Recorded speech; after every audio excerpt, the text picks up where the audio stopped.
Hey guys, welcome back to Pistons Talk Podcast. Hope you guys are having a great weekend. Look who we got to come out of retirement. God, Zariq, I haven't talked to you probably since April. It's been a minute. How you been, man? I have been. I did some soul searching this past summer, and been trying to figure out what this media stuff looks like for me, and I've come to the conclusion that I'm back. So we'll be getting started here with Media Day next Monday. Um, Getting back to the grind and fully jumping, to the deep end with all the Piston stuff. So I'm very excited for the season to get started. There's a period there where I was like, I don't know if like I'll be back. I don't know like what I got going on, and I feel good about it. I feel excited for the season, which honestly feels genuine to say now. I do feel excited for the season, and then just getting back to covering basketball and just also watching NBA basketball. I'm very excited about. So yeah, I'm excited. Then with bully ball specifically, I know this is a cheap plug, but we're redoing a lot of stuff, and we got some new designs, so we'll have a completely new look. I'm gonna go with the website from there, and I'm planning on doing like video content this year. We'll see where that goes, but yeah. Well, you know I always let you plug your stuff. I really don't mind. I have Bully Ball and your Twitter linked in the description below for people that do want to check it out. Maddie Fresh, Tigers are breaking my heart. Yeah, man, this is gonna be a therapy session. Lions didn't play today, which hopefully they get a dub tomorrow. If they don't get a dub Tomorrow's scaring me. Yeah, if they don't get a dub tomorrow, the city's gonna crash out. Yeah. It's gonna crash the It's hell gonna out. be a rough one. It's gonna be a rough one. For sure. Before we get into this podcast, because like you mentioned, you've been doing a lot of soul searching. So why don't you kind of catch the people up with the wrestling stuff that Oh. we've been seeing. Yeah. So I started training at Grind Time Pro Wrestling. Shout out. Um, 3 or 4 weeks ago now. It was really just kind of a Hail Mary type of thing. I was like, you know what? I'll give it a shot. Like if I was ever gonna try it, I'd try it now. And it has been an ass kicking, to say the least, but it has been really, really, really cool. And I've loved the opportunity to train and learn something that I've always loved and cared about. And honestly, like the biggest thing for me that I came away with this past summer was just like honestly, like chasing your dreams is the only thing. Like if you have the ability to do it, like do it. I actually on Thursday, they do this student of the week thing where you get a championship. I wish I had it with me right now. Actually, I'm this is way too much information, but I'm helping out with my grandma right now, so I don't have it with me. But I won the student of the week championship thing, and this was a very big deal for me because it doesn't just get handed out.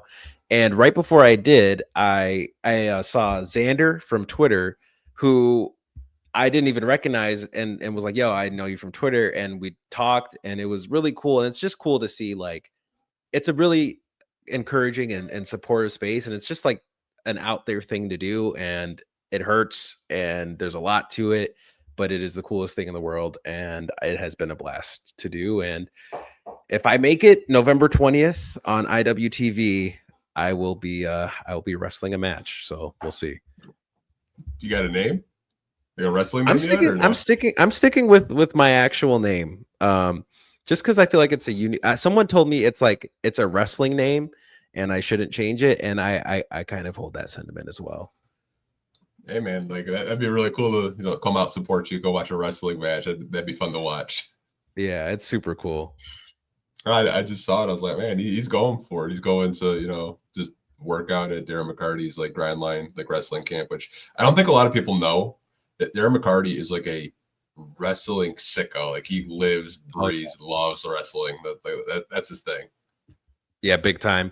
He's super cool to work with. I've been helping out with their social media too a little bit, so I've been working with him a little closer as well. And it's just super cool to see how much he cares about wrestling, and just like how much love and dedication is going into this school, and they've got like a lot of things that they're doing. So it's really cool, honestly, to see everything that they're doing, and I'm excited to see. Honestly, the next like few months alone should be a lot of forward progression for them. Well, I'll be definitely keeping an eye out for that for sure. I saw it, like, ain't no way he's about to get in the ring. That's awesome. That is absolutely awesome, man. 'Cause I think some Pistons fans, I should say a majority of Pistons fans, like, we are WWE sickos. Like, I was scrolling the timeline last night. Yep. Someone's like, ain't no way Brock Lesnar just came out. Look at all those kids crying in the arena with the Wrestling Palooza. Yeah, it is honestly one of like the coolest things about the Pistons online fan base is like there is a lot of crossover with the wrestling side of things. So hopefully if you do enjoy that, you'll follow me over. And hey, maybe one day you'll see me on the TV too. So I don't know, we'll see. But yeah, it's super cool. I was not happy with yesterday on the WWE side of things. AEW though had a cool show. I know it's not as popular, but you know. Yeah, Eric Vincent, Brock's the worst. Yeah. Shout out to Eric, man. He's got a weird case. Why is he around? Yeah. Honestly, I don't know. Maybe it's the paychecks. I really don't know. Yeah. But we'll be talking some Detroit Pistons basketball in here since it is off season. These questions are just going to be kind of like a why or why not type of question. So the first one I have for you is why or why not the Pistons making the playoffs this year? Okay, so this is good because I was on Locked On Pistons like 2 weeks ago, and to be completely honest, I like that was an impromptu podcast. Like that was not something I had really like planned on doing in advance, and I was very rusty. And I watched it back. I couldn't watch it back fully, just because there were so many things I forgot to mention when talking about this exact scenario. For one of my issues with this offseason prior to recently was just the lack of direction with the team. Obviously, Duncan Robinson is a good signing. Caris LeVert on paper is a good signing. Even Javonte Green, good signing, but none of them really addressed the need that you had at the power forward position, which to me was the glaring issue with this team heading into the season. And honestly, like in the playoffs, it was exposed as well. I know there was no Isaiah Stewart, but you can't bank on 100% health at all times. And with that, I also obviously know that the Malik Beasley thing was what it was. And from my understanding, he should be hopefully figuring that stuff out soon. And I know that he wants to be back in Detroit. I'm sure Detroit would love to have him again. If they're able to get him, that greatly improves a direction, I think, for this team.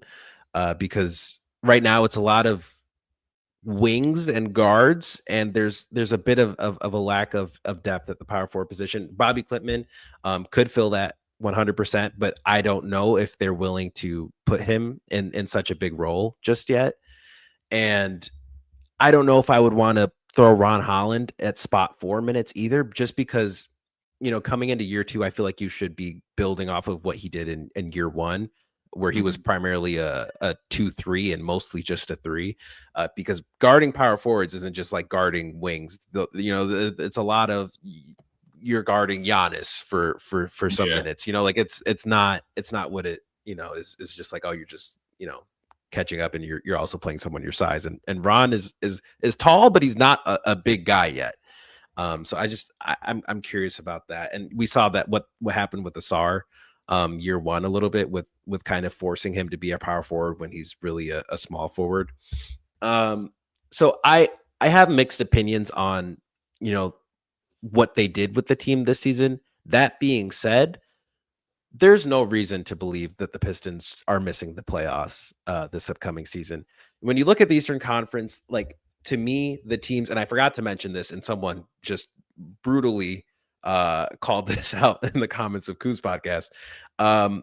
There's Orlando, right? There's Cleveland. There's Atlanta, and Atlanta is the biggest threat, I think, to where Detroit can actually improve on last season, because they're a team that actually gave the Pistons a pretty hard time when they were healthy last season. And I think they're a team that matches up against the Pistons to their favor rather than the Pistons, because they have size with Jalen Johnson and Kristaps Porzingis, Onyeka Okongwu. This is a kind of scary team. And I'm blanking on the name, but their draft pick, best defensive center in the draft, completely blanking on his name. But again, like the depth where the Pistons are weak is really glaring, and they're just kind of a complete team. So the biggest thing for Atlanta is staying healthy. And to me, they're the biggest threat to the Pistons, not only like making forward progress in the regular season, but also when it comes to playoff seeding. I think Atlanta right now is the biggest threat to Detroit. Orlando obviously should be better than they were last season. It was kind of an outlier season, you would think. But I wouldn't say like far and away I'm 100% convinced that they're going to be better than Detroit. The only team in the Eastern Conference right now that really I think is giving the Pistons a run for their money is going to be Atlanta. And that's kind of why I was hoping Detroit would match a little bit more of their offseason, because it was such an aggressive offseason on their end, while, you know, not really giving up much for assets. So I think the Pistons make the playoffs. I'm not 100% sure they're higher than a six seed as they were last season. It's funny, a couple of weeks ago, Ku and I had this exact same conversation, and I was just like, well, maybe it's Atlanta, Detroit, 4 or 5 seed. They match up in the first round, right? The thing with Atlanta, and this is actually kind of ironic, is like they're the king of signing guys that their teams can't afford to pay them anymore. Like they do it all the damn time. And it's honestly kind of ironic, but I think their offseason, like getting Luke Kennard on a really cheap deal, more shooting, Jalen Johnson, who, if he stays healthy, he's a really, really good player. We all know who Trae Young is. I think getting Kristaps Porzingis was a really good move by them. With Detroit, it's just like the run that they had, it was Cade Cunningham in the vets. It was Malik Beasley stepping up when Jaden Ivey was out. It was Dennis Schroeder coming in after the trading deadline. It was Tim Hardaway Jr. from time to time just being on an absolute heater. We'll talk a little bit about Caris LeVert in a little bit, but I think they will be a playoff team. If I had to just, make a wager, I'd say like anywhere between 4 and 6 seed. Like I think that's kind of where they're at. I'm with you. I thought with the injuries to Jason Tatum this year, Tyrese Halliburton, the Bucks and their crazy ass off season, which I don't even want to process how Miles Turner is a Milwaukee Buck.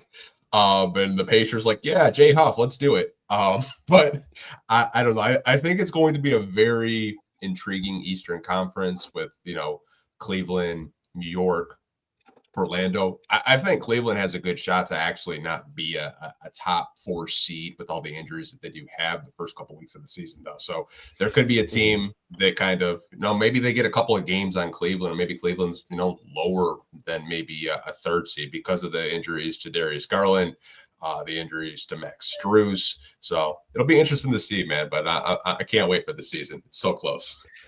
Yeah, 31 days? By the time most people watching this, probably like 30. Yeah, Darko Milicic days. Javonte Green days.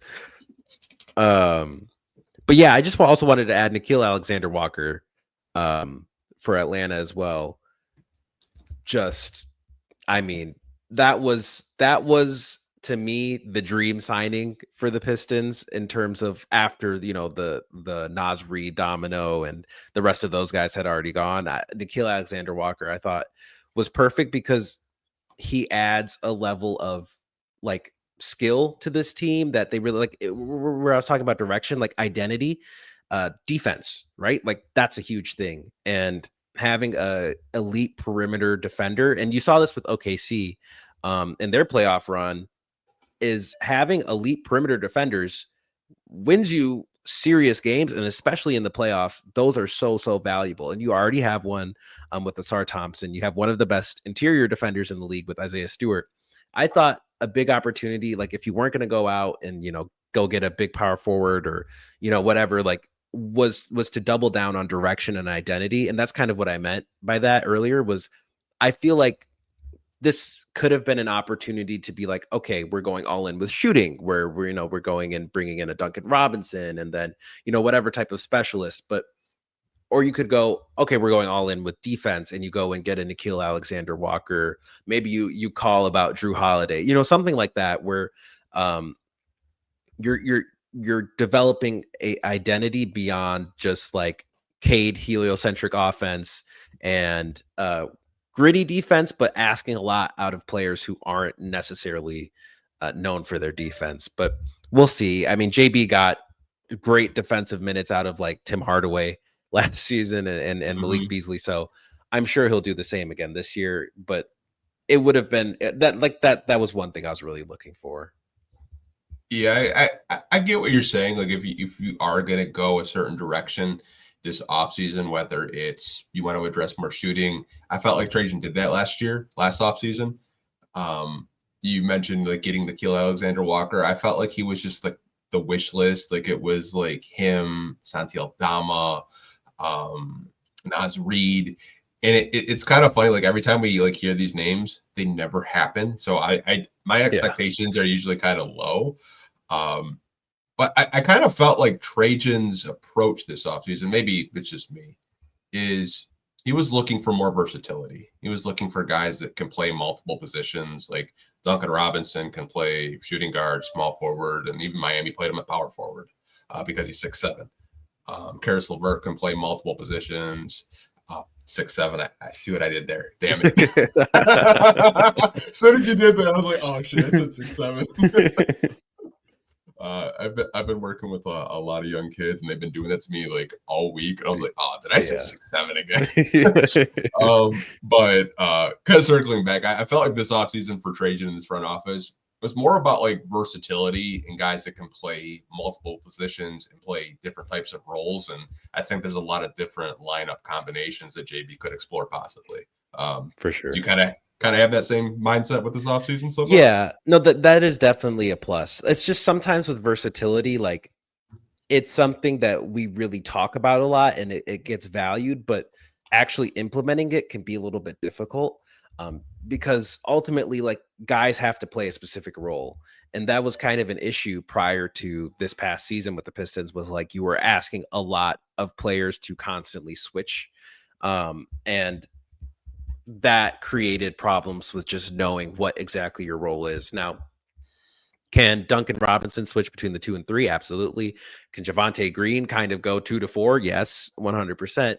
Same for Ausar Thompson or Ron Holland. But I think the best thing for them is ultimately having a role, carved for them. I think Caris LeVert also kind of functions in that way a little bit. I think he'll be primarily used as a point guard because that's how JB used him in Cleveland. And I think that those were his, more productive minutes. And he's essentially a Dennis Schroeder replacement, which Dennis Schroeder, by the way, had an amazing summer. Shout out to Germany winning the FIBA World Cup. But regardless, I think having players in specific roles is better than just relying on versatility, because relying on versatility in spurts is good, but relying on versatility as a game plan, in my opinion, doesn't really prove to be that successful that often. Switchability is a huge thing. It's a positionless league now, but at the same time, like there has to be focused roles for players. And if you're having, let's say, Ron Holland one night, be a 2-3, and then other nights primarily playing minutes at the 4 as a young player. And that's like a thing with this team is like, yes, they're versatile, but a lot of them are still young. Like, sure, you can expect Caris or Duncan or Javonte to be a little more versatile without that really affecting them. But these are still developing players, like Ron Holland is developing, Ausar Thompson is developing, Jaden Ivey is developing, Jalen Duren. I mean, he's probably the least versatile in terms of the young core because he's strictly a center. But, like these are still young players that need to develop. And when you're putting them in many different positions, sometimes that doesn't prove the best results. But again, like we have to see, and all signs point to JB getting the best out of his guys, because that's what he's done thus far. But just on the surface, those are kind of my issues with it a little bit. Yeah, I could understand it for sure. I mean, I think a lot of us had the expectations of the season that we had, and kind of trying to keep pace in the Eastern Conference, not kind of just staying pat. But I guess this front office still has more questions and answers. So we're gonna have to just wait and see what happens at the deadline and what happens with possible contract extensions over the next 6 to 12 months. So it definitely be interesting. One of the next questions I did have does pertain to the season. And why will the season be different from last in your eyes? Why do you think the seasons that they had, from October to May, could it be different in your eyes? I think the biggest thing is expectation. Like, it kind of sucks to say, because last season is probably as fun as it gets in terms of like coming into the season, just because there was no like I was one of the more optimistic voices coming into the last season on the media side of things, because I thought they'd have a shot at the play-in, let alone like winning playoff games.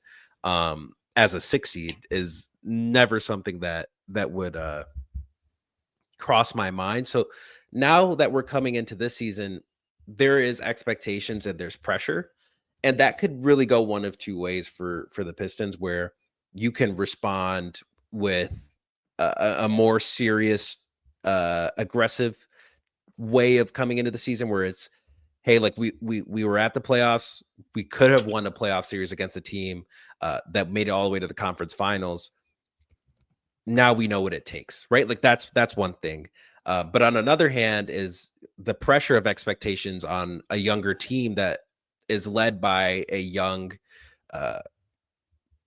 all-star franchise player who doesn't really have a certified co-star, right? Like, and this has always been a conversation we've had, where what does that look like this season with, a different offense with Duncan Robinson slotting in for Malik? Like, is that a 1-for-1 swap? Like, because Malik had one of the best shooting seasons of all time. That's not exactly something you can just bank on. And Duncan Robinson's also the best 3-point shooter in Miami Heat history, right? But again, there's like expectations. I find it difficult to be like, this team's going to be a top 3 seed in the Eastern Conference, this or that. I just essentially, I think most people are expecting something similar to last season, if not a little bit better. And I think that's ultimately what makes it different. I think the environment around this team will be different. I think the way that this team is covered on a national level will be different.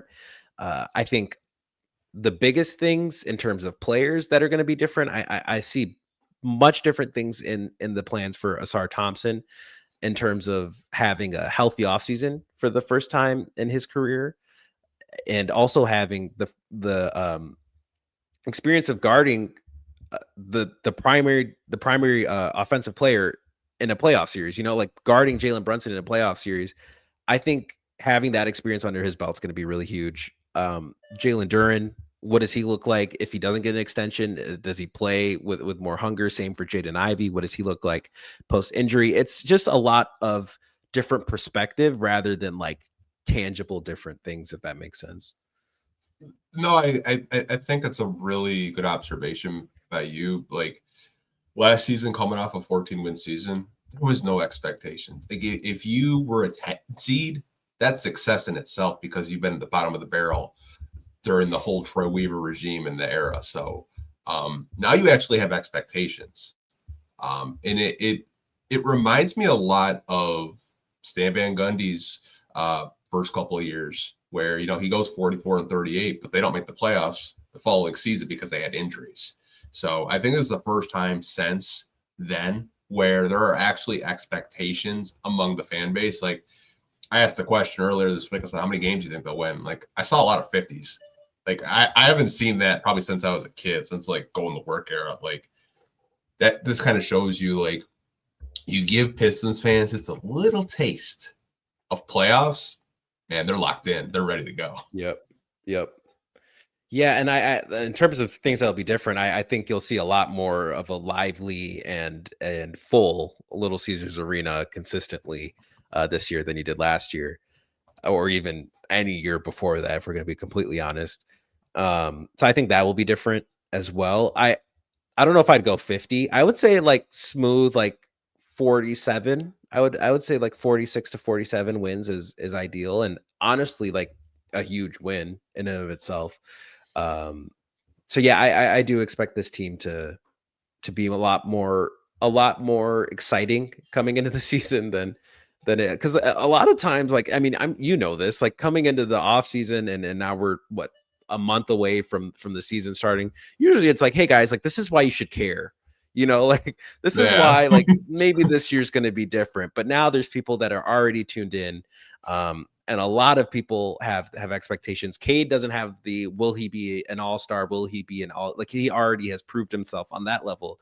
It's just about where does it go from here, like how much farther can you take it, and that in of itself is exciting, and it doesn't need me or you to do the selling because everybody's already invested.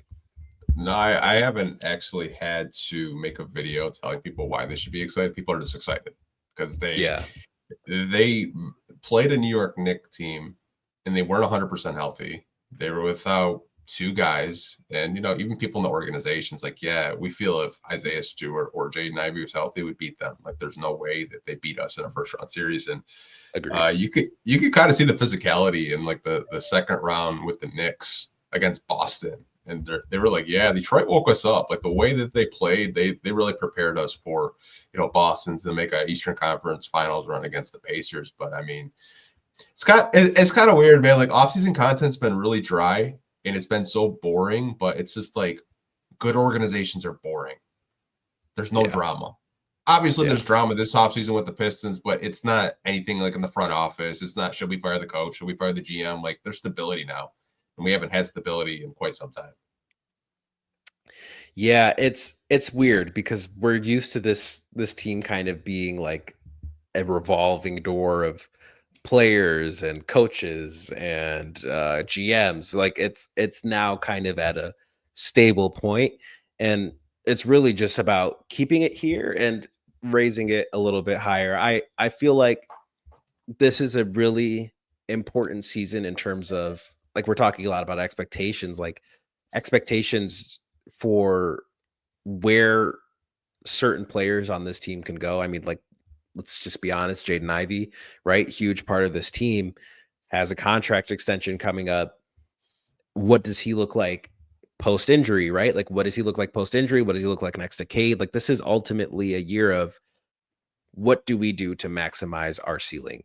And I think that's exciting because it's been a lot of questions around this team for a really long time that will inevitably get answered one way or another this season, and also will be answering it in the context of winning basketball.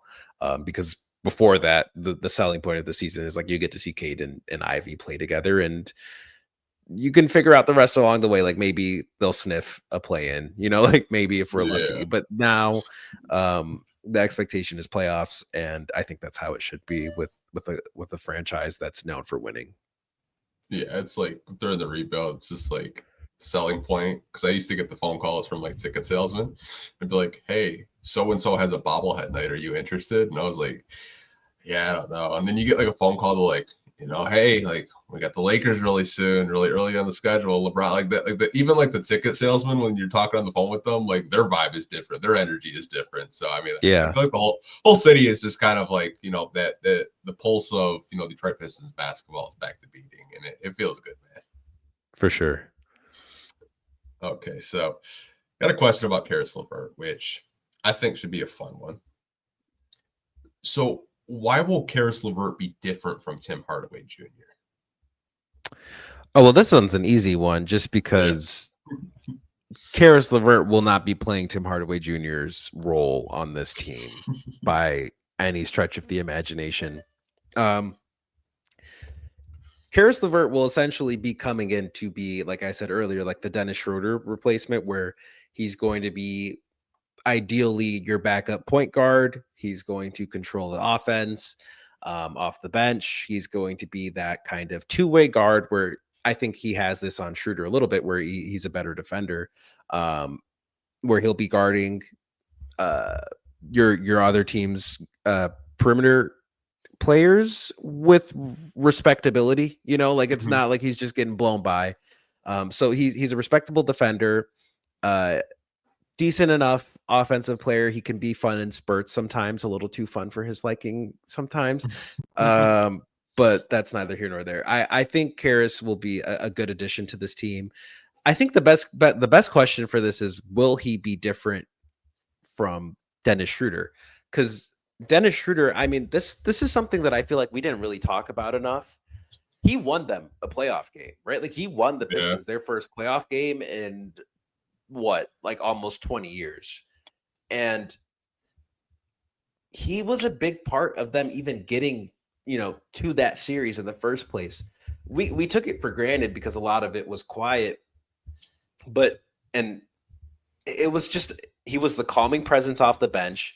There'd be days where Cade has a slow start and then Dennis comes in and kind of stabilizes the offense, or he'll come in and play next to Cade, or he'll come in and get a clutch 3-pointer shot. Like, the biggest thing with Dennis, and this is something that I'm really interested in seeing who fills this role, is sometimes he was the closer on this team. Like for Yeah. years we talked about who the closer on the Pistons would be, and no one would ever guess it, but Dennis Schroeder was the closer on the playoff 2024-25 Detroit Pistons. I would have never guessed it, but he was, and he won them playoff games.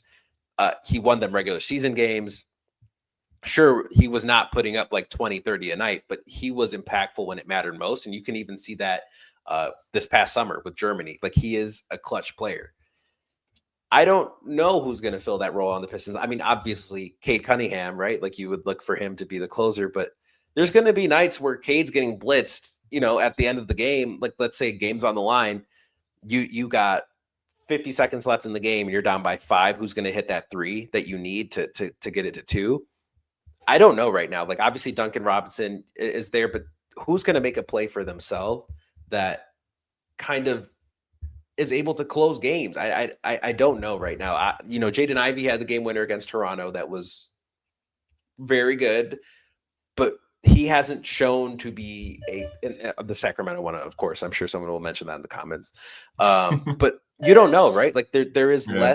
there's less certainty around this team, and there's less certainty about that specifically that I'm specifically curious about. Yeah, it's interesting, and like I know during the summer when we were doing podcasts that way, I had mentioned that I think they still needed a backup point guard. And obviously you have Jaden Ivey, you have Caris LeVert, who you signed, who, Trajan had mentioned that they would split time there. But I honestly think you're right. Like if it's a close game and Cade's getting doubled and he's getting blitzed, who's going to step up to be that, that closer or that number 2 option? And to your point, Dennis Schroeder was huge in the playoffs. Like it looked like FIBA. Like this past summer, a couple of weeks ago, Yeah. like he came in, he was hitting clutch shots. Pesky ass defender. Like he's not that tall. He's about my height. Which I'm only about like 6'1", but like he's just taking on the challenge of just being that pest. And obviously, like he said, he wanted to come back to Detroit, but Detroit wasn't willing to pay him what Sacramento was. And more power to him to be the starting point guard for the Sacramento Kings. But to your point, like I think Caris will be good. I just don't know how much different he would, what the difference would be with him versus a Dennis. Only reason why I put Tim in there is because he's a shooting guard, like naturally. Yeah. But maybe I should have done like Duncan and Tim instead of Caris and Tim.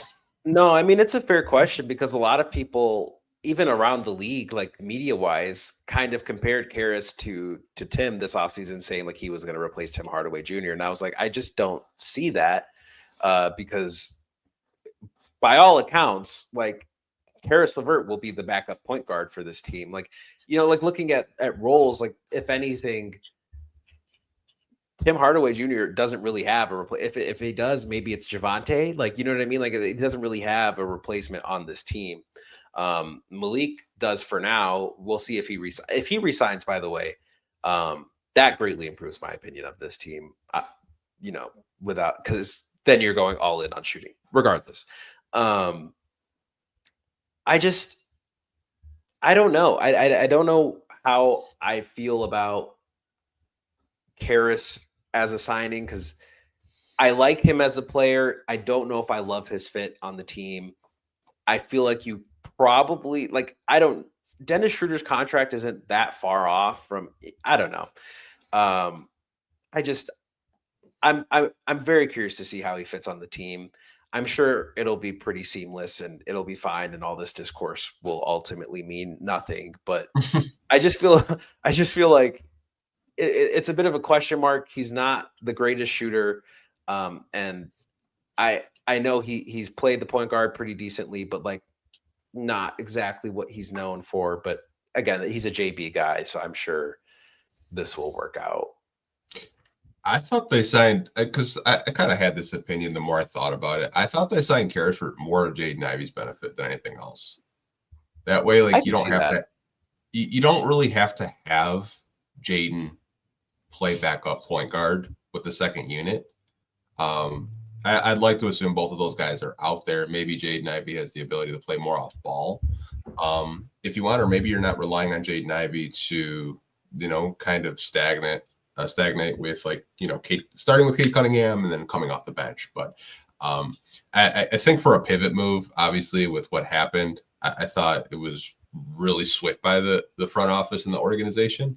But be interested to see if, like, he can, have a full healthy offseason, play 70 plus games and, be a plus defender, be a guy that can, share the court with Cade Cunningham, because when I watch him play, like, him and Cade kind of like the same spots on the court. So it'll be interesting to see, like, how they play together. Like, is Cade going to be playing more off ball, or is Caris going to be playing more off ball? Like, there's so many things that I have questions to, and good thing we got some preseason games coming up, because I think that'll answer a lot of my questions. Yeah, it should be like a good litmus test of just where this team is in terms of fit. Because I think that's like the biggest thing is, like, they replaced almost all of their veterans minus Tobias, with guys who are similar, but not exactly one of one, replacements. So it's going to be interesting to see how the offense works, and especially with the Jaden Ivey in the lineup, that changes a whole lot, because we never really saw, like Ivey playing with a Dennis Schroeder, or like something like that. We didn't see any of that, so it's going to be interesting. I think there's one player that I don't know if you have anything for him in this podcast. It's also his birthday today. Marcus Sasser is someone who I feel like this team could use minutes from, but right now I just don't see where they're coming from. And that's kind of an issue for me, because when we're talking about closers, like, he was someone who did show up in important situations. And I think he's just so underutilized that it kind of begs the question of, like, what are we doing with him on the roster? You know what I mean? Like, yeah, I really would like to see him get some spot minutes, and, maybe Caris has some games he misses, and you'll see, Marcus step up there. But I really would have loved to see something where he gets like some backup combo guard minutes versus, like lead point guard. And, maybe Caris could be good for that. We'll see. I don't know. But in terms of, I was just thinking about our closer conversation, and I feel like Marcus Sasser would just be so good in that role. But I don't know if he'll get the opportunity. And that also kind of, to me, made the Caris thing even more, confusing, but we'll see. Yeah, I'm sure the Sasser fan club doesn't like me too much. Back-to-back podcast, whether it was with Laz, like me and Laz got into it last Monday. And it's just like, you look at the shooting guard depth, like, you just drafted Chaz Lanier.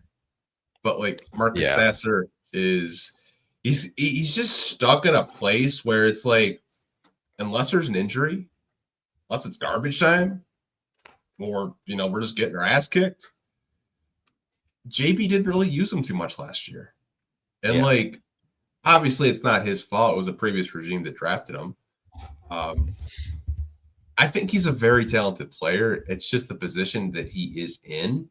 I don't know if JB is gonna kind of throw him more into the rotation when you have guys like veterans like Duncan, when you have guys like Jaden Ivey. You mentioned Caris LeVert. Like, he's just in a really weird spot. I'm kind of over the point guard experiment. I felt For like sure. I get why he was in that position, but I don't really know what his trade value is if you are going to trade him. I think he's just going to be an end of the bench guy, just in case of emergency, or if there is some playing minutes, it might just be good. Maybe last 2-3 minutes of the game. Yeah, I don't know, man. Like, I really would just like to see Marcus Sasser play basketball. Like, at the end of the day, like, he's someone I really just enjoy watching on this team. And I feel like there is a role for him. It's just the opportunities for it just keep lessening. And the Chaz mention is good, because I forgot to mention him earlier. That was also kind of head scratching for me, not because I don't think Chaz Lanier can be productive, but it's also like you have someone similar already on the team. But we'll see. Yeah, I mean, like, I thought with the second round pick, if they were going to go shooting, it was either Chaz or Kobe Brea, and if they wanted to go big, which, man, I crashed out. I wanted Maxime Renaud so bad. Like, that was my guy this summer, and then he goes to the Kings, and he's like tearing it up in the summer league. Like, man, you had the opportunity to draft a stretch five. A stretch five is your third string center. That would have been perfect, man. Perfect. I bought in. I bought in after you had mentioned him, and I was like, there it goes. There it goes. But hey, man, like, I'm sure Chaz Lanier will be good. I don't know. I feel like he's going to get a lot of Motor City Cruise time. Personally, I feel like a lot of the second round picks. I could see Bobby and Chaz just lighting it up in the Motor City Cruise, because like the Pistons just do not have minutes for either of those guys. Like, based off of Bobby's summer league, I feel like there's a little bit more development there for him as well. Yeah, I mean, that's what the G League should be used for, is those because that was something they didn't really do under Troy. Was really give players who needed G League reps. So it's a good thing to have. I would hope Chaz has some form of a spot in the rotation. Being it sounds. I always hate when we say older draft pick and he's like 24. Like, it makes him sound like an old guy. Maybe that's because I'm 23 now and it's less funny. But I would think, you draft him with the idea of playing him almost immediately. But we'll see. I don't know. That's what I mean when I'm talking about earlier in terms of direction. Like, I'm struggling to see what this rotation looks like. And granted, preseason starts pretty soon here, so we'll see soon enough. But I'm very curious to see who cracks the rotation, and in what context, what the starting lineup even looks like. Because there is a world where maybe Jaden Ivey, you don't want to throw him in the starting lineup immediately, and you want to put, let's say, Duncan Robinson at the 2, because Cade next to a shooter has proven results, right? Like, yeah. Do you want Jaden? Yeah, we'll get into that. I'm sure at a later point when I don't feel like having that conversation, but yeah. To your point, it kind of feels like a tug of war, where it's just like, if they want to win, vets are playing no matter what. Like, you're not playing a rookie, even if he's 24. You're just not. But you also have a very young team that's full of guys that are under 25 that are going to play a lot of minutes. So it's kind of like a tug of war in my mind, with like the front office and then like what the coaching staff wants to do. Not saying that they're not on the same page, but it doesn't really align, where it's just like, okay, we're 100% in on just winning as many games as possible. So we're going to just play as many bets as we can and try to push for, a top 4 seed, where it's just like, you have all these young guys, and it's just I think over the next couple of months, I think you'll get a better indication of like who's going to stay here long term and who's not, and who's going to be in those trade rumors. But glad you made that point, because it kind of just feels like you have like they're getting pulled in like 3 different directions, and there's just not one clear objective goal. They're trying to do like 3 things at once. Yeah. But hey, man, we'll see. You did mention Jaden Ivey, which I did want to get into. That was great. Now, I know there was an article by Brett Siegel of Clutch Points. I did a podcast on it this week, kind of gave my thoughts on it, but I'll just kind of paraphrase. So Brett had heard around the league, not from the Pistons side, but from other front office executives, that they feel that Jaden Ivey could be available for the right price. He also went on to mention that other front office executives felt that the Pistons got better when Jaden Ivey went out, and to keep an eye out with the extension talk. So I want to ask you, what did you make of this article with Jaden Ivey, and what do you think his future could hold in Detroit? I mean, to be honest, nothing from this article really was saying anything that we don't already know. Yeah. We all kind of understand that Ivey, his future with the team is kind of up in the air right now, coming out after a season where the Pistons go and make the playoffs. They win 2 games in the playoffs, and Jaden Ivey isn't a part of that. He isn't a part of like the incredible second half of the season the Pistons went on. That obviously sparked some questions when Cade, is doing these incredible things without Ivey. It's like, okay, well, does Ivey need to be next to Cade? Like, what does that look like? What does he look like post-injury? It's understandable that there's questions regarding that stuff, because ultimately right now, Jaden Ivey's a question mark. And there is very obviously a world where Jaden Ivey just comes out and is similar to where he was right before injury, those like five games prior to injury, where he was really productive, especially from 3. I thought that was like a huge development, where he was making a huge stride, where that was something that he kind of struggled with in previous seasons, was catch and shoot, and he was able to do that at a pretty efficient rate. So Ivey was looking like the guard that you want next to Cade, who's able to play make, but also able to be kind of that catch and shoot guy as well. I also would not be surprised if Jaden Ivey feels a little lost in the shuffle on the current Detroit Pistons. This is a team that really found its identity in the second half of the season, in which he was not a part of. Mm-hmm. Cade Cunningham really found his stride without Jaden Ivey. Granted, he was great with Ivey, right? But he hit a whole new level that second half of the season. You think of the game in Miami. You can think of any moment, right? That a signature moment Cade had this season. It was probably in the second half of the season. And to me, that's fair, right? Like I myself don't know where Jaden Ivey would really fit on that exact team. Like who's sharing the court with him when it's Malik Beasley and Dennis Schroeder, like similar guys with similar heights, and honestly, like similar deficiencies where it comes to defense. It's interesting, and with Duncan Robinson on this team now as well, it makes it even more interesting, because like that's another guy who's not necessarily known for his defense. And JB obviously is a defensive coach, and this is a team that really plays its best basketball when they're excelling on the defensive end. So I can 100% see Jaden Ivey kind of feeling a bit lost. I could see him kind of being similar to that, not the sophomore season, but even like the rookie year, where he had good spurts, but it was overall a little bit inconsistent.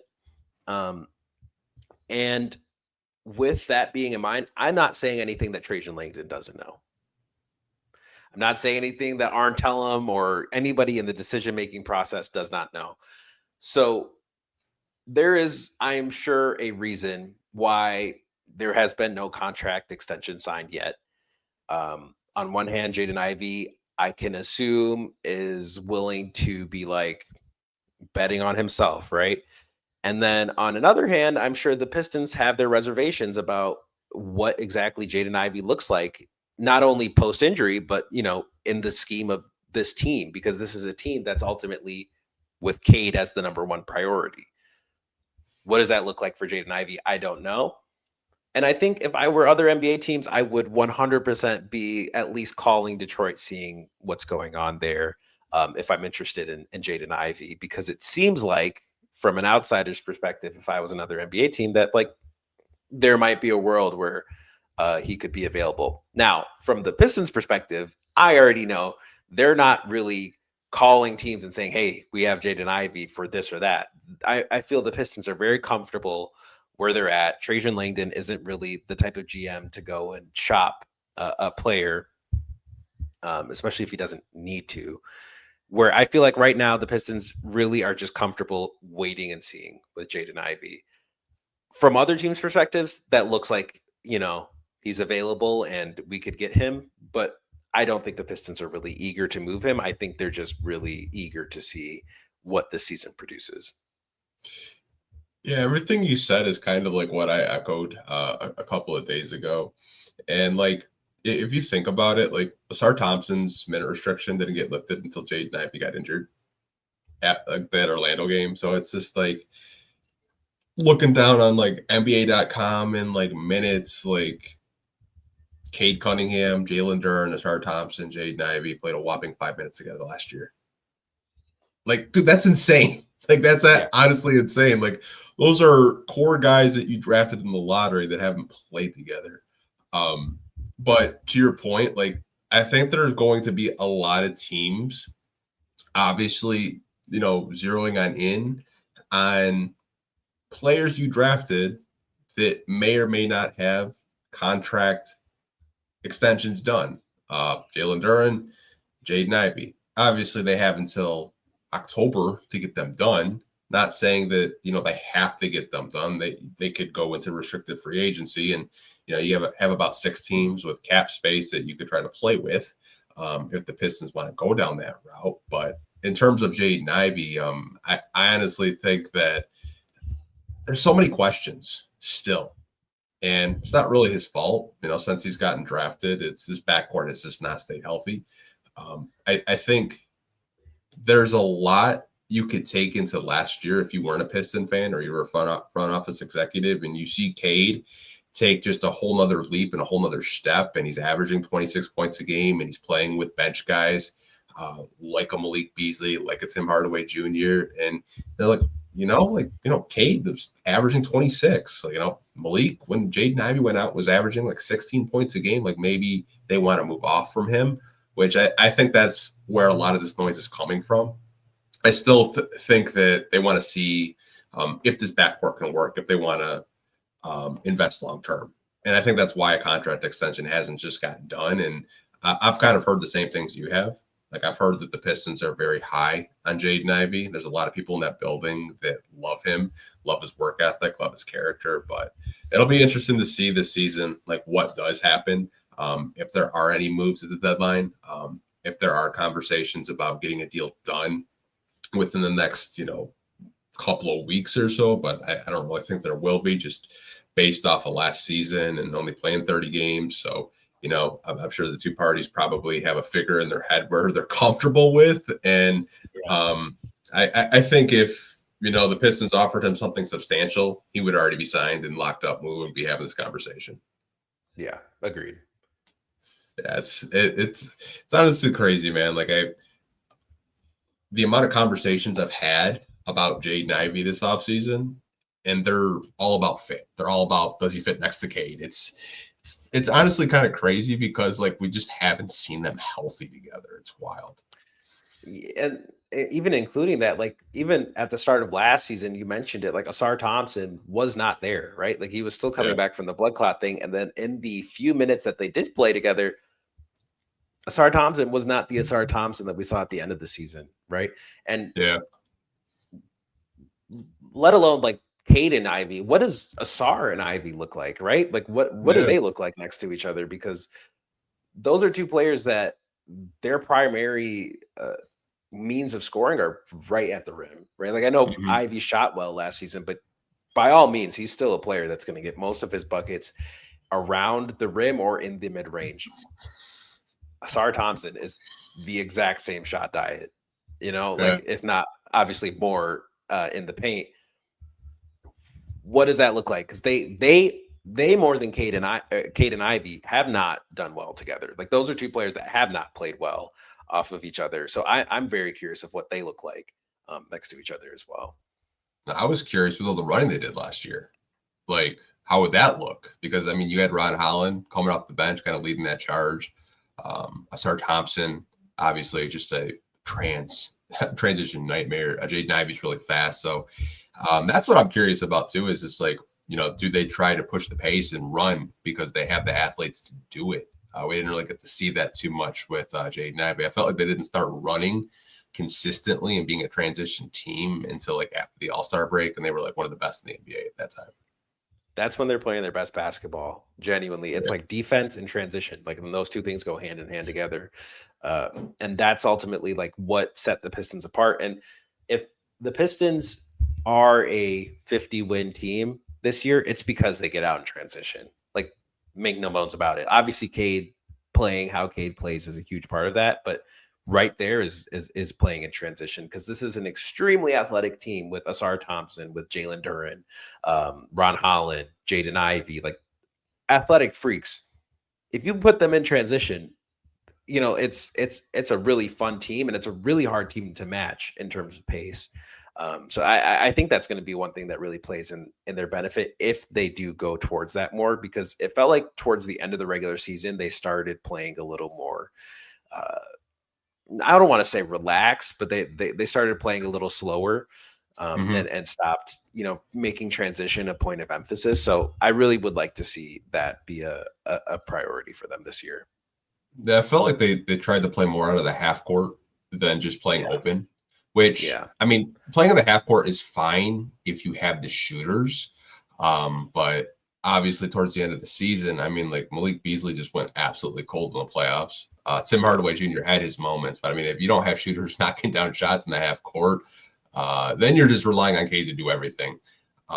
Because, Sar's not really known as a shooter. Did a good job in the dunker spot and cutting, but I mean, this team, I think when they thrive is when they're running. That way you can have non-shooters out there and you just make a defensive stop and just push the pace, and then just watch the other team try to keep up, and they're exhausted. And then you got a 20-point lead in the third quarter chilling. Yeah, that's like, I mean, I think of like one specific game was that game against Philadelphia on ESPN. Yeah. That was a game where they just killed in transition, and they killed Philadelphia, right? And that was like, that was a game they didn't even have Cade. And Ausar Thompson specifically looked incredible. Like that was an incredible game. And to me, that's the best Detroit generally looks. And that's how you maximize the ceiling of the season. 100%. That Philly game was hilarious because it was our only nationally televised game up to that point, and Cade had an injury, and Malik Beasley was starting at point guard, and Ausar Thompson had like 12 points in like 4 minutes, and Embiid looked like Blake Griffin out there with the Stone Cold Steve Austin embrace. Honestly, man, like that game was so wild, but I did want to stick with the SAR. Sure. And this is I think a pretty good question. Why do you think so many people are buying his stock going into this season? I think it's pretty simple. Like, he played incredible defense on Jalen Brunson in the playoffs, and that was seen on a national scale, right? Like at the end of the day, like a lot of national media discourse, for the most part, is on people who watch like a few games of a team, right? Like, and that's understandable. Like it's a lot of games happening at all times, and now you need 1 million subscription services to watch games, but which is its own conversation. But Ausar Thompson is someone who you heard a lot about in the draft process, and a lot about at the beginning of his rookie year, and then nothing for a Yeah. long time. And he started out really slow last season, and understandably slow. He was coming back from a blood clot. He hadn't been able to train, and he's just really getting thrown in the fire. But towards that second half of the season, Ausar Thompson really found his groove, not only defensively, but also offensively. And I thought one of the biggest nitpicks I had for JB was kind of reducing Asar's role on offense towards like that latter third of the regular season, where it felt like Ausar Thompson was just kind of back to standing in the corner or just kind of not really being a focal point of the offense. If he really gets the ball in his hands, I thought really good things happened. Granted, he didn't get the opportunity to do it as much in the playoffs, but Ausar Thompson is like a basketball Swiss Army knife, to steal a quote from Jamil McMillan. He can do so much so well on the court that like not utilizing his skill set is a weakness in of itself. I think a lot of people saw how well he played against Jalen Brunson, and also how many opportunities he created from his defense on Jalen Brunson. You think of that game 6, I mean, which also obviously ended with Ausar Thompson getting crossed. It happens at the end of the day, but Yeah. on every other possession, Ausar Thompson was shutting him down. He got beat on one play, and obviously that one play was an unfortunate play to get beat on, but like Ausar Thompson played incredible defense, and it was actually getting to a point where when he was getting subbed out, fans in the arena were getting visibly and audibly frustrated with JB for pulling him from the game. Ausar Thompson is a difference maker, no doubt about it. And I think the most exciting thing about Ausar is that he's only really now coming into like his second full year of NBA basketball. And I think that's really, really exciting, because Ausar Thompson is, I mean, LeBron said it, like the twins are not like us, right? Like they just are. We talk about athletic freaks, like Ausar Thompson is right all the way up there. And the things he's able to do on the court, specifically with his defense as well, makes him so exciting. And I think the prospect of seeing him evolve is really exciting for anyone, and obviously especially Pistons fans. We had this conversation during the season. I don't know if you remember, but we were saying like he's just playing in the corner. He's in the dunker spot. And then I don't know what happened, but JB's like, why don't we try point Ausar? See what happens. Yep. And just everything opened up for him. It opened up for his teammates. I think he's just a nightmare to stay in front of, because he's just faster. He can jump higher, and just some of the reads that he can make are incredible. If that handle gets tighter, I think it creates so many opportunities for him to get to the rim or, find the open man.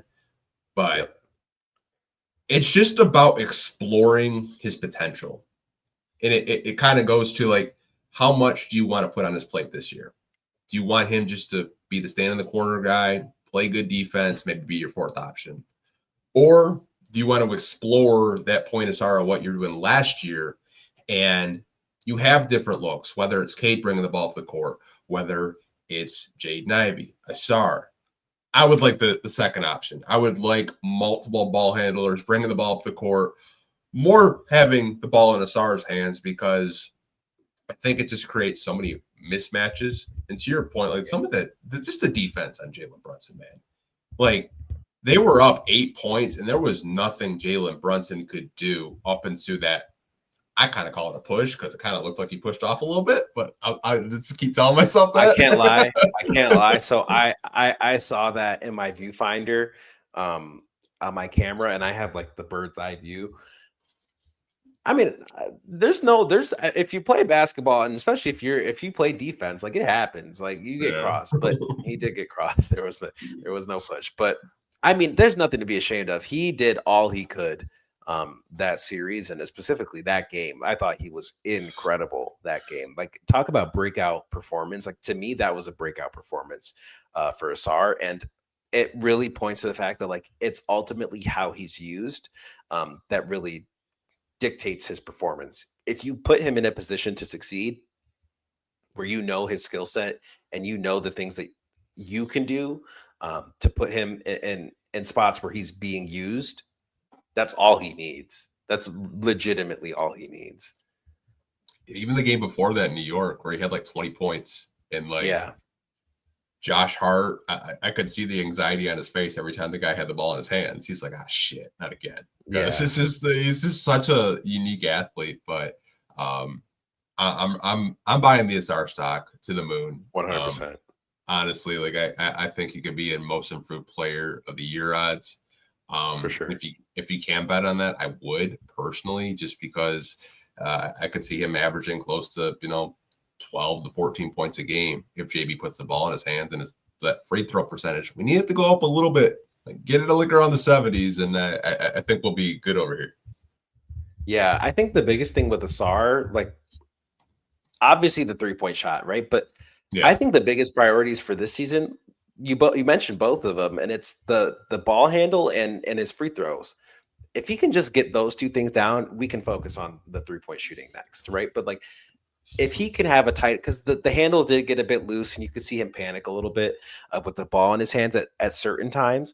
If you just get him to be more comfortable with the ball in his hands and knock down the free throws at a more consistent clip, I think that's a huge sign of improvement. Yeah, I mean, that's exactly what Laz and I were talking about last week. Like, so many people are fixated on the 3-point shot, but I was like, you get a tighter handle. And if you get a tighter handle, that means you're probably going to the free throw line, which means you're going to score more points and slow the pace down and have the opportunity to get more steals and have set defense. So, I mean, obviously we want the shot to develop, and I think it will.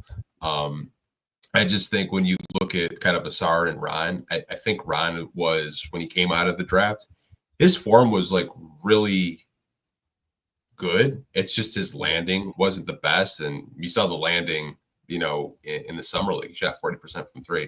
I think Asar's jump shot needs a couple of off seasons to redefine with Fred Vincent. I think there's a lot of things that they're probably working on, trying to just get it is just a quick motion where it doesn't feel unnatural.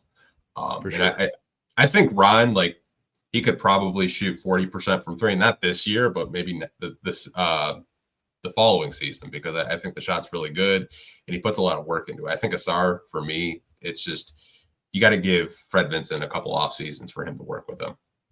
100%. So, got to ask you a question. How do you feel about Lauri Markkanen as just a basketball player? I think Lauri Markkanen is a very good basketball player. Mm-hmm. I think he gets a little too much hype in this community just because he is such a good fit. But he is a very good basketball player, has things that he could improve on the defensive end, but overall, very good basketball player. I would love to see him play meaningful basketball. He's like one of those players, like there's a few of them in the NBA that, like, I am tired of seeing them on losing teams. Like, I really just want to see them play like important minutes in important games. And Lauri Markkanen is one of those players.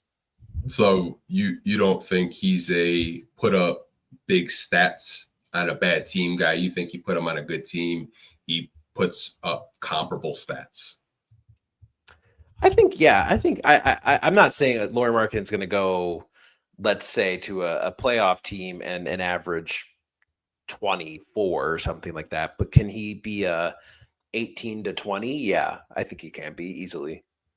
So the reason why I asked that is I wanted to transition into the next topic. So the good people over at the Ringer, Zach Lowe, they're talking about Lauri Markkanen teams, and they already know Utah's going to be bad. I think a lot of teams already, chalking up Washington, Utah as, tanking for a top draft pick this year. And if you watch any Eurobasket, Lauri Markkanen was on a heater. There were games where scoring 40 points in 20 minutes. And he looked good, looked really good. So the Ringer came up with the mock trade, and we're going to react to it. Love to hear what you guys have to say in the comments if you are watching live. So the trade for Lauri Markkanen to the Detroit Pistons would be the Pistons receive Lauri Markkanen. They would be sending out Jaden Ivey, Tobias Harris, Bobby Klitman, and 2 future first. I know before we talked, you said that's not really that bad of a deal. But like, how likely would you think a trade like that would move the needle for like possibly like a Danny Ainge to acquire a young prospect in Jaden Ivey, a vet like Tobias Harris that we've seen here can really change a culture, and maybe a fun piece in Bobby Klitman? I think Danny Ainge probably is going to ask for more, just because Lauri Markkanen's locked in to a contract that's long term. So there's not the negotiation tactic of, well, he's expiring or he's got like only a year left after this. I think Danny Ainge probably asked for like at least one more first round pick, if we're going to be completely honest. Do I think he gets it? Probably not. I just feel like the Lauri Markkanen thing kind of would have happened already if it was going to happen. And I'm going to pivot a little bit. Here's a scenario that I've been really thinking about a lot, and it's very unconventional. And I don't know if anybody's really talked about it, but Kawhi Leonard is currently the suspect of a huge investigation regarding the integrity of his contract with the Los Angeles Clippers. And there is a very real likely possibility, if Adam Silver has the cojones, for lack of a better term, that he will have to void that contract if he is getting paid by the Los Angeles Clippers, because the Los Angeles Clippers allegedly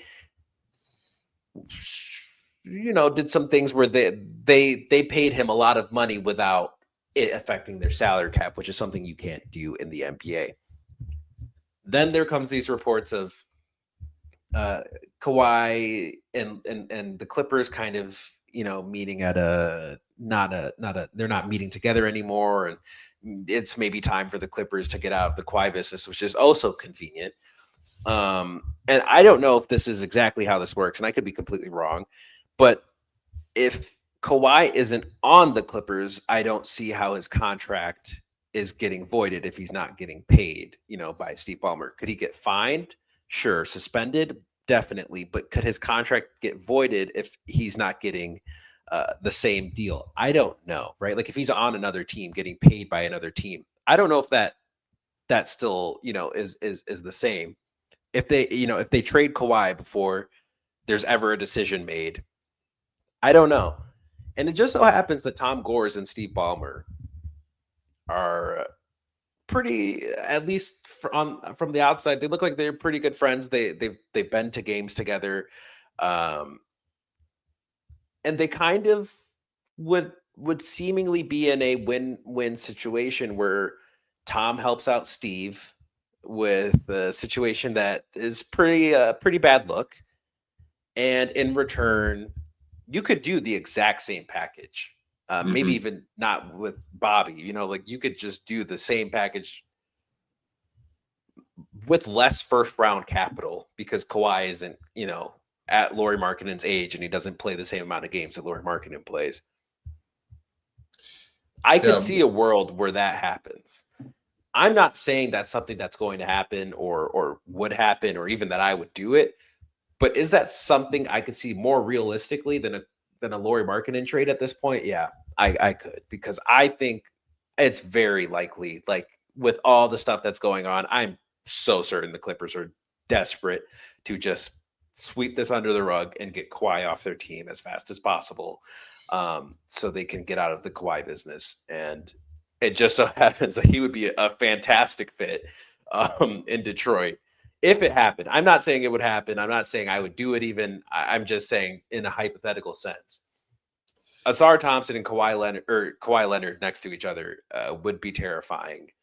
And I think that when we talk about needle moving That would be a needle mover. Obviously, assuming that he plays basketball games in the NBA, but you know, So that's an interesting spin on it. I'm not too sure. I haven't read the CBA. I would need Keith Smith to actually answer this question. I don't know if a contract does get voided, what the process is with signing with a new team. I don't know if Adam Silver has the balls to do that personally. But in the event he did, you look at Kawhi Leonard's contract, he's making $50 million less than Lauri Markkanen currently would make over the duration of his contract. So Kawhi's making $50 million roughly for the next 3 seasons. He'll be a UFA in 27, 28. I wouldn't hate that personally. I really wouldn't. I just don't know what the punishment will be. It sounds like they're not going to make a decision until after the All-Star game is done, because they've already kind of made up their mind that they're having the All-Star game in LA. I think they're having I think it's at the Intuit Dome, if I did have to remember correctly. But man, you just went down a rabbit hole that I didn't think I would even even consider. I think he's guilty. I don't know about you. I don't know how you watch those Pablo Torre Finds Out podcasts and come away with Kawhi's innocent, Uncle Dennis is innocent. Tom Gores does seem like the type of owner that would say, hey, we can get a Kawhi. He'd be a good mentor, I think, for Ron Anasar personally. He's an archetype that I think a lot of teams, when they're drafting small forwards or just wings for that matter, a lot of people say, oh, can he be the next Paul George? Can he be the next Kawhi? So, man, you got me thinking. I really don't know. I really don't know if the Pistons would do that. But I mean, if a deal came on the table where you can get a 33-year-old Kawhi Leonard for 3 more years, and that's your window with Cade, I think you have to at least consider it. Yeah, it's interesting. And I like, we were talking about the Lauri thing. I was like, I just feel like that would have happened by now. Yeah. I feel like if Lauri was going to get traded to specifically Detroit, it would have happened. I think it's just an interesting thing. And it's kind of out there. I was like, I could see it happening. And I could even see a world where, if Tobias was in that, I'm sure he still has some property in LA, and then he'll be a free agent after this upcoming season. And I'm fairly certain that he would still be able to go back to Detroit if that were to occur. But that's just me being a conspiracy theorist a little bit.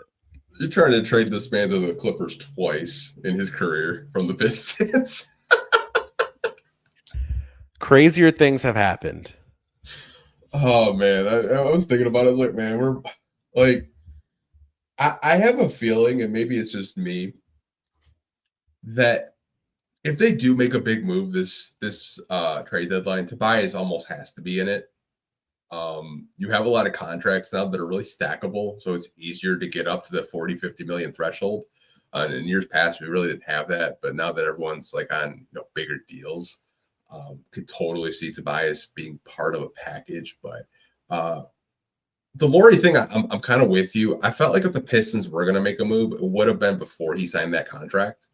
I think it was last summer, but I don't really see too many teams. I could see San Antonio doing it personally, maybe. Yeah, for sure. If they want more floor spacing, they have the capital. They have so many point guards. Utah kind of needs a point guard.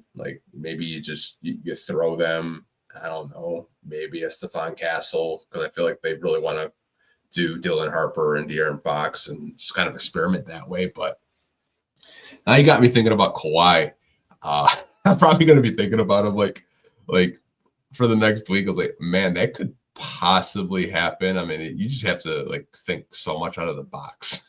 Yeah. I was thinking about the other day, and I was like, who would really actually do a Kawhi deal? I was like, it would make sense on so many levels. It would make sense. And it would kind of be similar to the Toronto thing, where I'm sure Detroit's not a place that's on a Kawhi Leonard destination list, but it would be a great basketball fit. And I don't know. I there's a world where Kawhi, I mean, let's be honest, whatever. There's a world where Kawhi doesn't get punished really by the NBA for this, and it just all goes away. Yeah, I mean, Maybe I don't, right, I but don't think they're gonna.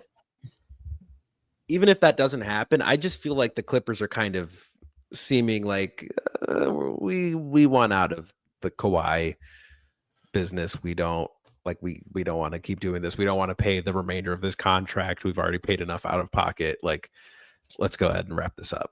I even saw, I think it was like maybe, I forgot whose podcast I was watching. I was maybe Bill Simmons, where he was saying like maybe like they were the ones leaking it to Pablo.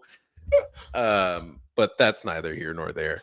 I think it's something that like I would keep an eye on in terms of NBA storylines is like, I think Kawhi gets moved. I think Kawhi gets moved this season. I feel like that's a pretty likely thing that's going to happen. I feel like the disgruntled stars this year that might get moved. Kawhi is definitely probably at the top of like a lot of people's board just because of this whole like aspirations cap circumvention. But like there's no disgruntled superstars where I'm looking like Pistons have to make a move. Like before Jaren Jackson Jr. got extended, I was like, oh, maybe that's the power forward they want to go get, or maybe that's the center they want to go get. But he got extended. So it's like either these guys take a giant leap in development and you're not really worried about like what you're going to do, or it's going to be such a small marginal move, kind of like what happened with Dennis Schroeder, where we're just like, oh, I can't believe we got this guy for dirt cheap. Because it kind of feels like that's how Trajan moves. Like Trajan is very, very meticulous, and he sticks with his guns. He's not going to overreact and just make a move to simply make a move. Trajan isn't eager to take a big risk, and that's a positive and that's a negative. And that's also a reason why this Kawhi thing obviously wouldn't happen.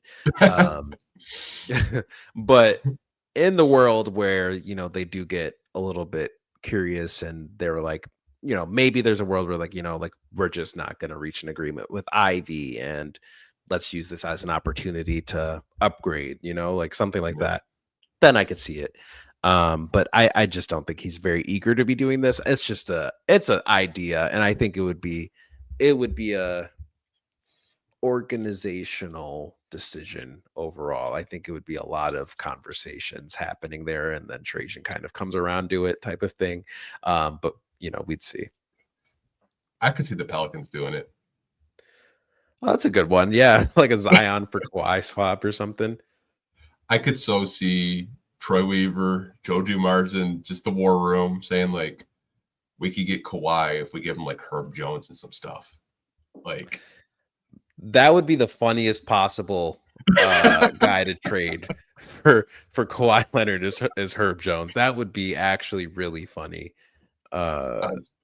It's such a Troy Weaver thing to do, though. I mean, like, think about it. It would, yeah. I mean, I don't know if you can trade any picks now, though, because that 2026 draft pick is all locked up in protections, and it got sent to Atlanta. And then they got Indiana's first round pick and sent it back to Indiana. Whatever they're doing. Yeah. I don't know what's going on over there. I have buddies that are credentialed and cover the team down there. And before the draft, like, come on the podcast. Like, yeah, sure. Like, tell us about Troy Weaver. I'm like, well, the draft is his Super Bowl. You guys will make a bunch of trades, get guys, be excited about it, and then that's it. You won't hear from them until like maybe free agency. Like that, that's it. Like that's the Troy Weaver experience. And Joe Dumars, you know, you might make some trades that might look like, oh, we got this guy, and it's like, oh, that's not good. But I mean, yeah, quite to the Pelicans makes like so much sense. Like they lost Brandon Ingram, why not just get his replacement? Right. But man, that's just such a wild thing. Like I can't think of other teams. Maybe Boston. Maybe Boston's desperate enough, but I don't even know how the money would work out. Yeah, I was thinking about. I was like, the teams that I could see maybe going after a Kawhi would be like It's a short list. Like Dallas for some reason, maybe. Yeah. I could see potentially maybe a world where like Memphis is like, hey, here's Jaren. I don't know. Like here's I don't know. Well I just there's not a lot of teams that would really make sense, but Detroit is technically one of the teams that would make sense for Kawhi. But I think Detroit's just one of those teams where they make sense for a lot of players yeah, because they have so many young, intriguing pieces and they can trade their draft picks, which yeah, I think like this season, you'll probably see a lot of trade rumors that do involve the Detroit Pistons just because they have young guys that they can't keep everyone. Like someone's yeah. going to be a casualty. I don't know who it is, but you said Dallas, and it made me think maybe that's why Cuban's been tweeting so damn much. Maybe there's a deal. Maybe there's a deal already on the table, and we don't know about it. That would be hilarious. I was like, because he's still like a 28% minority owner of the Dallas Mavericks. Like that would be actually it would check out with all the tweets because I've never seen him tweet this much in my life. And they're like thesis. He too. sure does care a lot about this. Well, maybe that's why Dirk was taking all those pay cuts. Yeah, every pay cut in NBA history sure does look a little fishy now. After the whole aspiration deal. Jalen Brunson just took one. It's like, oh, what was going on there? Popple says he's already tried to dig up, see if he can find anything with him and his dad. But I do appreciate you coming on for the last hour. Good to finally have you back in the space, man. Miss talking to you. But I did want to give you, I did want to give you your space because I know how it is, like being in sports media. I think I started when I was your age, so I know how chaotic it can be, the stress of it, everything like that. But if you want to plug and promote yourself for people that are watching live right now, where they can find you, floor is yours. Well, first of all, appreciate you having me on again. Yeah, long time no see. I will be back doing the Pistons media thing this upcoming week, actually, exactly a little more than a week from today. The 29th, I'll be at Pistons Media Day. And the ball will start getting rolling again on the NBA season. I'll be doing photography, of course, more writing, and ideally some videos. I'm not in college anymore, so I have more time to dedicate to content, and I really hope to give you guys some really good stuff and unique stuff, specifically with my access this upcoming year. So we're working on a lot. We're trying to figure out a lot. At Real Bully Ball, we are rebranding kind of technically right now. So maybe the next time I come on here, we'll have a different username. I'm trying my hardest to actually just get the Bully Ball username. It's just inactive accounts have had it, whatever. But we're doing some exciting stuff there that we're working on behind the scenes, and you should start seeing at least some of it in the next week or so. So keep an eye out. I reached out to go to the media day, but I have not heard anything back. So I'm trying to go down there because I've never been. I thought it would be a good opportunity to get some content, meet some people down there. But hey, maybe I'll see you down there. Yes, sir. All right, you guys. We will see you guys next week. Stay safe, and Lions, please win tomorrow. Please. Peace.